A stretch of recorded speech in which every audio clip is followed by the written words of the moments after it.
भाग्यशाली हैं सभी श्रोता भाई बहन जो नित्य इस पवित्र पावन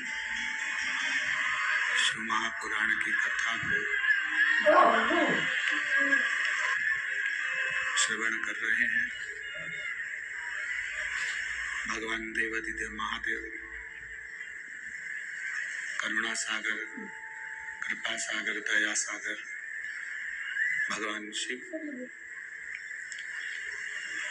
स्वर्गीय सुरेश बाबू गोविंद प्रसाद जी जायसवाल एवं स्वर्गीय किशोर चिरंजी लाल जी बोदले की पावन स्मृति में ये पवित्र शिव महापुराण की कथा श्रीमती लक्ष्मी देवी सुरेश जी जायसवाल, श्री दीपक जी गोविंद प्रसाद जी जायसवाल, सो दीप्ति दीपक जी जायसवाल, श्री राजकुमार जी सुरेश जी जायसवाल, श्रीमती श्रद्धा राजकुमार जी जायसवाल परिवार इस पवित्र शिव महापुराण कथा के यजमान पद ग्रहण करे हैं। एक बार जोरदार ताली बजाकर स्वागत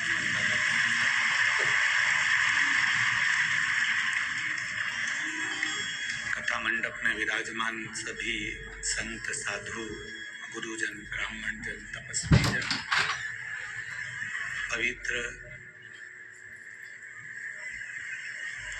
माघ के महीने में जो ये पवित्र शिव महापुराण की कथा चल रही है,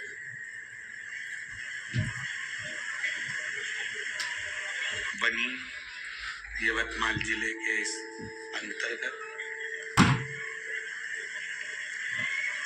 जो जीवन का एक सुख प्रदान करने वाली है।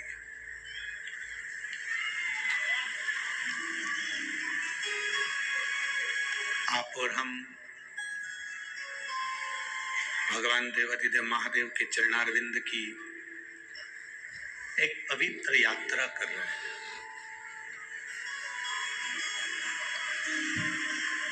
शिव पुराण केवल कथा नहीं है,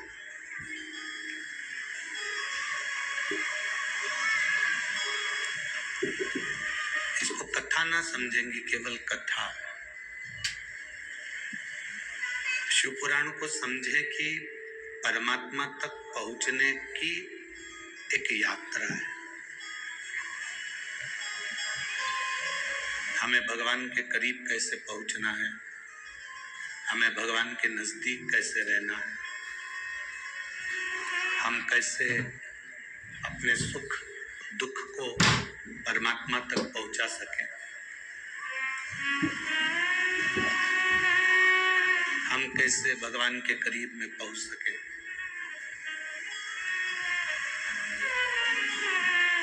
जैसे मोबाइल तुम्हारा खराब हो गया तो तुम उसके फंक्शन सुधारने का प्रयास करते हो।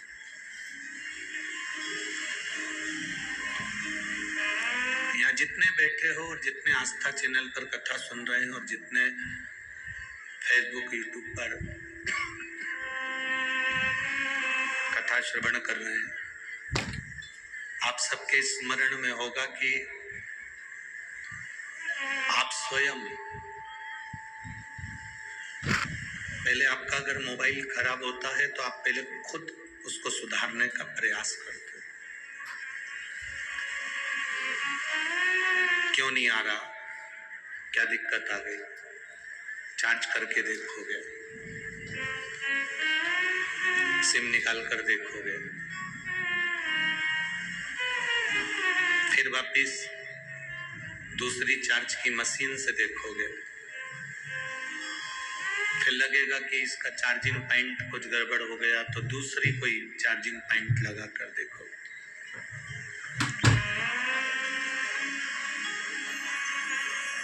अगर वो खराब हो गया है तो तुम उसको बहुत प्रयास करोगे और जब तुमसे नहीं होगा तो तुम अपने बेटे से, बहू से भाई से, रिश्तेदार से कहोगे कि ये चल नहीं रहा,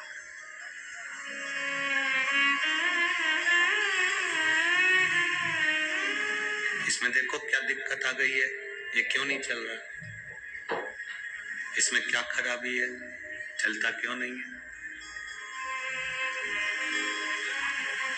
अब उसने भी उस मोबाइल को सही करने का प्रयास किया, उससे भी नहीं हुआ, फिर वो मोबाइल दुकान पर भेजा गया, दुकान वाले से भी वो ठीक नहीं हुआ तो उसने कहा कंपनी में भेजना पड़ेगा। समझ में आ रही है ना। मोबाइल को फिर दुकान वाले ने कहा कि इसको 7 दिन के लिए हमारे पास में रहने दो, हम कंपनी में भेज देंगे, कंपनी से वापस आएगा तो तुम्हारा मोबाइल चालू हो जाएगा। ठीक है, कोई दिक्कत नहीं। बस मोबाइल खराब हुआ, तुमसे ठीक नहीं हुआ तो तुमने उसको दूसरे से कहा, दूसरे से नहीं हुआ तो तुमने फिर दुकान पर दिया, दुकान पर नहीं हुआ तो उसने कंपनी में भेज दी। उसी तरह ये हमारा शरीर और उसी तरह ये हमारा मन है। जब मन खराब हो जाए, हृदय दुखी हो जाए, चित्त, दिल, मन कहीं लगे ना, लग रहा है कि आज मेरा दिल ठीक नहीं है, आज मेरा मन ठीक नहीं है, तो फिर उसे ठीक करने का प्रयास करो। आपसे ठीक नहीं होता तो परिवार के लोगों से कहो कि आज मेरा मन बड़ा दुखी है। परिवार के लोगों से भी ये मन ठीक नहीं होता तो वो कहते थोड़ा सा घूम फिर कर आओ, घूम फिर कर आ गए तो भी मन ठीक नहीं हो रहा, तो फिर एक काम करो, इस शरीर को, इस मन को 7 दिन के लिए कंपनी में भेज दो। कंपनी मतलब शिव महापुराण की कथा में भेज दो, अपने आप मोबाइल ठीक हो जाए।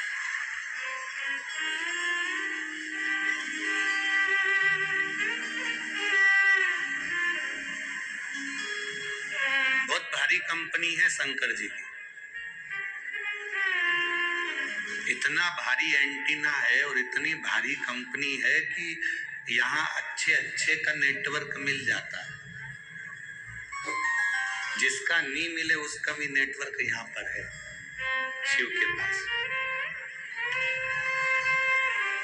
और जो मोबाइल पूरी तरह से डेड हो जाता है, जो मोबाइल पूरी तरह से खराब हो जाता है, फेंकने के लायक हो जाता है, इतनी अच्छी कंपनी है कि वो मोबाइल को कहीं जाने भी नहीं देता, वो कंपनी में वापस ले लेता, अर्थात शमशान में वापस बुला लेता है। वो मोबाइल को इधर उधर जाने ही नहीं देता, वो कंपनी का माल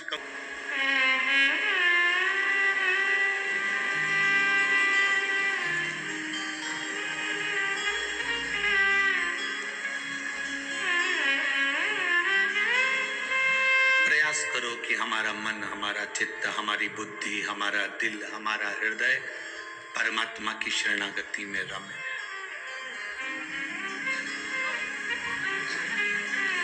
जब अच्छा ना लगे, 1 लोटा जल लेकर महादेव के करीब में चले जाओ।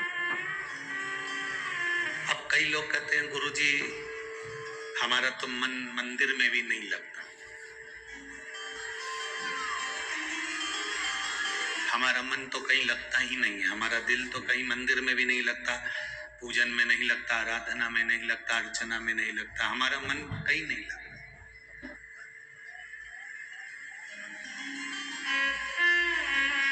हवाई जहाज में कौन कौन बैठा है? हाथ उठाओ जरा।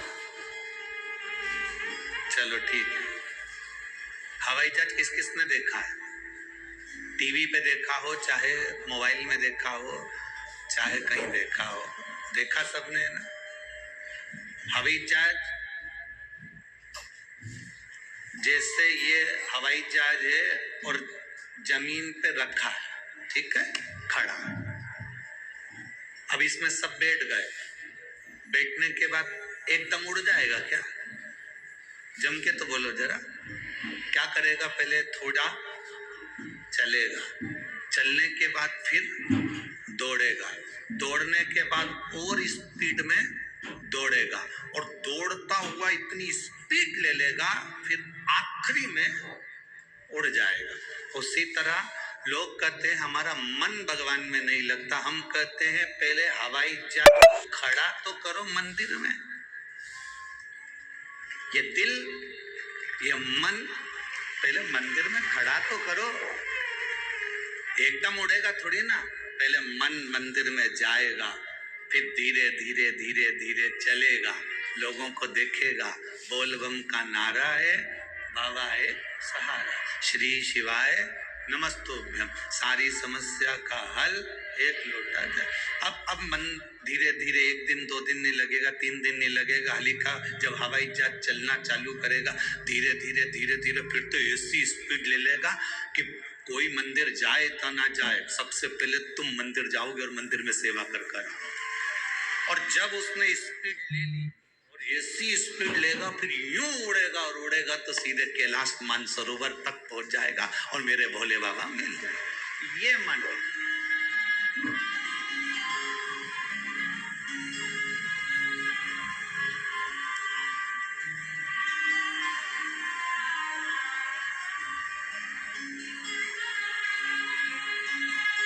इस मन को परमात्मा तक लगाना पड़ेगा।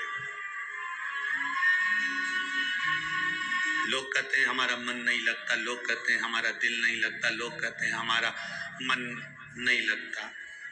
तुम्हारा मन पत्नी में भी तो लगता है, तुम्हारा मन तुम्हारे बच्चों में भी तो लगता है।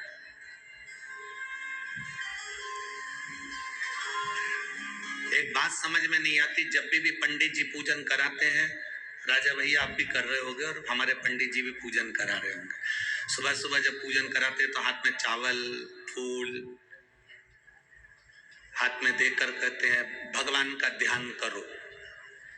हाथ में जल चावल देकर बोलते हैं, बोलो सही है कि गलत है?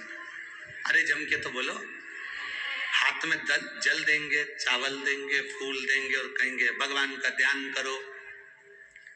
आज तक किसी ने ये कहा कि पत्नी का ध्यान करो? मतलब भगवान बहुत दूर है, इसलिए उसका ध्यान करना पड़ रहा है। भगवान बहुत दूर है, इसलिए उसका ध्यान लगाना पड़ रहा है। जैसे पत्नी पास में होती है तो उसको ध्यान लगाने की जरूरत नहीं पड़ती। तुमने आवाज दी और पत्नी अंदर से निकल कर बाहर आ जाती है, मुझे पानी पीना है अभी लाई, मुझे चाय पीना है अभी लाई, सुनो मेरे कपड़े रखे थे कहाँ गए, अलमारी में से हड़ कर अभी देती हूँ, क्यों मेरा सामान रखा था कहाँ गया, अभी देती हूँ। पत्नी को बुलाया, पुकारा और आ गई। भगवान और पत्नी, अब भगवान के लिए तुम ध्यान लगाओ, भगवान का स्मरण करो, ध्यान करो, भगवान का ध्यान करना पड़ रहा है, मतलब भगवान हमारे करीब में नहीं है। अगर भगवान हमारे करीब में होता तो हमें ध्यान लगाने की जरूरत नहीं पड़ती, वो हमारे पुकारने पर हमारे सामने आ जाए। अब पुकारने पर परमात्मा कब आएगा और पुकारने पर भगवान कब आएगा? जब तुम उसको अपने करीब समझोगे, जब तुम अपने उसको नजदीक समझोगे, अपने पास उसको मानोगे, अपने करीब उसको मानो, तब वो पास।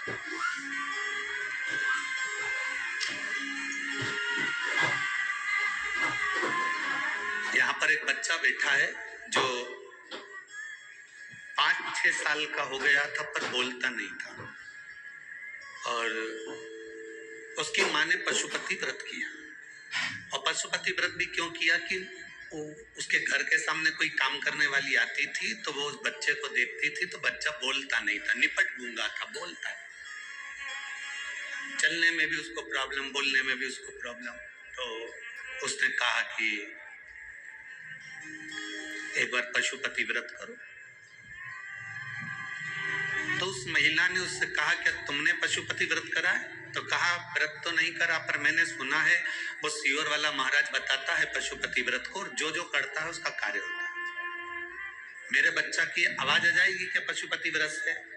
मैंने नागपुर में दिखाया, डॉक्टरों को बताया, पर डॉक्टर कह रहे हैं कि इसको एक बीमारी है, उसके अनुसार इसको आवाज नहीं है। क्या मेरे बच्चे की आवाज आ सकती है? मैं तहसील उमरखेड़ गांव ढांडा की है कि हाँ तुम समझ गए ना? हाँ ठीक है कि हूं। कहीं बैठी है क्या? कहीं बैठी हो तो हाथ हिला सकती है। अगर कहीं बैठी हो, छाया श्रीकांत शेवालकर, उमरखेड़ गांव, डेज डेज डेज। ठीक है, कहीं बैठी हो तो हाथ हिला सकती है। तो मेरे बेटे की आवाज नहीं थी गुरुदेव, बोल नहीं पाता था, लोग उसको हंसते थे। एक काम करने वाली के कहने पर मैंने पशुपतिनाथ का व्रत किया। पहला सोमवार का व्रत हुआ बहुत अच्छे से। दूसरा सोमवार का व्रत करने के लिए गई और पहले व्रत को मैंने दिया लगाया, घर पर आई, घर पर दिया लगाया, अंदर गई और बाबा से प्रार्थना करी, बाबा मेरे बच्चे की मुंह की आवाज वापिस आ जा, मेरे बच्चे की आवाज नहीं है। दूसरा पशुपतिनाथ का व्रत, मैं मंदिर में पूजन कर रही, मेरा बच्चा बाहर मंदिर के खड़ा और सीढ़ी पे से नीचे गिर गया। सीढ़ी पे से गिरा, सिर में चोट लगी, रोता रोता मेरे पास में आया, रक्त निकल रहा था। मैं दुखी हो गई, भगवान मैंने तो अपने बेटे की आवाज मांगी थी और तूने मेरे बेटे के सिर में चोट लगा दी। 5वां दिया लगाया ही था और बेटा गोदी में आकर रक्त से सना हुआ और एकदम दौड़ता दौड़ता आया और आवाज लगाते लगाते आया, माँ माँ माँ, चिल्ला। गुरुदेव, खून अपनी जगह था और उसकी जो आवाज आई वो मेरे बाबा के मंदिर में गुंजायमान हो गई। आज मेरा बच्चा बाबा की कृपा से, अब उसमें लिखा एक शब्द, पोपट की तरह। पोपट क्या होता है? तोता है। पोपट की तरह इतना बोलता है, पूछो मत ही गुरुदेव, ये बाबा की कृपा नहीं तो और क्या है। ये शिव तत्व है, ये शंभु, ये ओखड़ी। उस बच्चे का फोटो भी लगाया गया है, आप लोग चैनल के माध्यम से देख सकते हैं। बच्चे का फोटो एलईडी पर, आस्था चैनल पर आप लोग देख सकते हैं।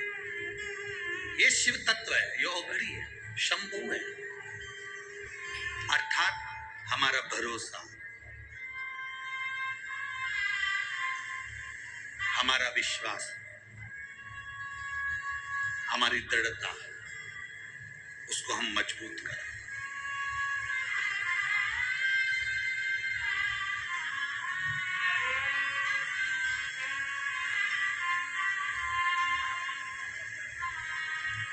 और कोई होता तो उसको लगता कि मेरे बच्चे के सिर में चोट लग गई, पर उस माँ ने ये विचार कर लिया कि मेरा करा हुआ पशुपतिनाथ का व्रत सफल हो गया। उसके सिर में चोट लगना हुआ और भगवान ने उसको वाणी प्रदान कर, आवाज दी। कभी कभी हमको लगता है कि परमात्मा ने सारा बुरा मेरे साथ कर दिया।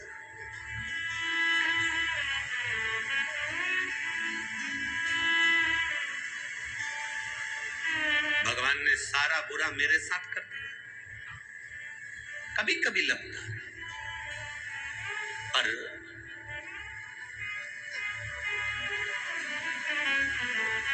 वो कहते हैं ना,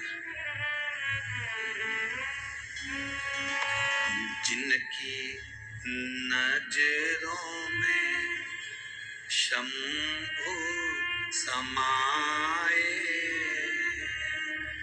जिनकी नजरों में शंभु समाए, वो नजर फिर भटकती नहीं है। जिनकी नजरों में शंभु समाए, वो नजर फिर भटकती नहीं है। जिन शिव है, जिनके नेत्रों में कृष्ण है, जिनके नेत्रों में राम है, जिनके नेत्रों में दत्त है, जिनके नेत्रों में हरि विठ्ठल है, जिनके नेत्रों में पांडुरंगा है, फिर वो नजर कहीं भटकेगी नहीं, फिर वो संसार में कभी भटकता नहीं। भटकना छूट जाता है, आप फिर भटकते नहीं। शिव नयनों में समा गए।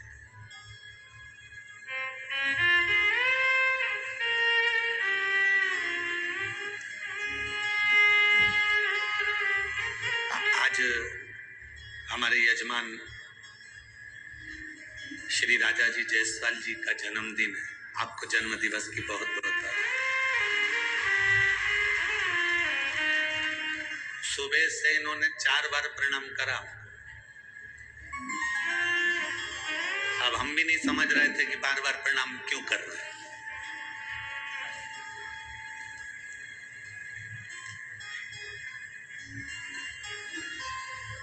अच्छा, हमको कल से मालूम था कि इनका जन्मदिन है, परंतु वो 4 बार प्रणाम क्यों कर रहे हैं ये थोड़ी ना समझ सकते हैं प्रणाम क्यों कर रहे हैं।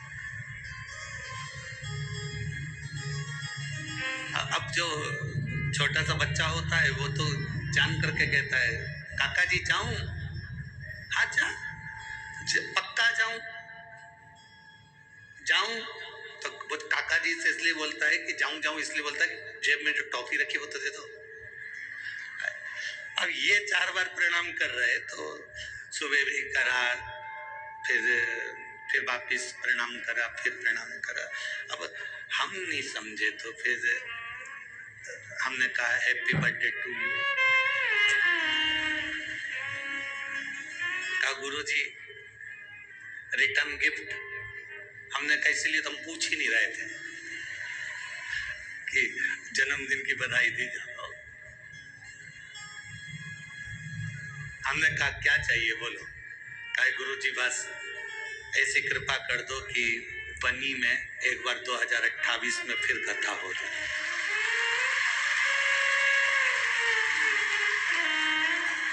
तुम्हारा क्या जाए, तुम तो ताली बजा दो झट से। ऐसी कृपा करो कि 2028 में बनी में फिर कथा हो जाए। हमने कहा ये तो बाबा की मर्जी है और उसकी जब तक कृपा नहीं होती तब तक कुछ नहीं होता। ये कथा भी जो हो रही है उसी की कृपा से हो रही है और आगे भी अगर वो कराएगा, हम तो यही व्यासपीठ से कहकर जाते हैं कि बाबा आप लोगों की झोली में इतना दे कि आप 2028 में भी कराएं, फिर और आगे कराएं, फिर और आगे कराएं, ऐसे कराते रहें और बाबा का गुणगान करते रहें। मना नहीं है, शिव कराए। और तेरी कृपा बिना ना हिले एक भी अणु, लेते हैं श्वास तेरी कृपा से।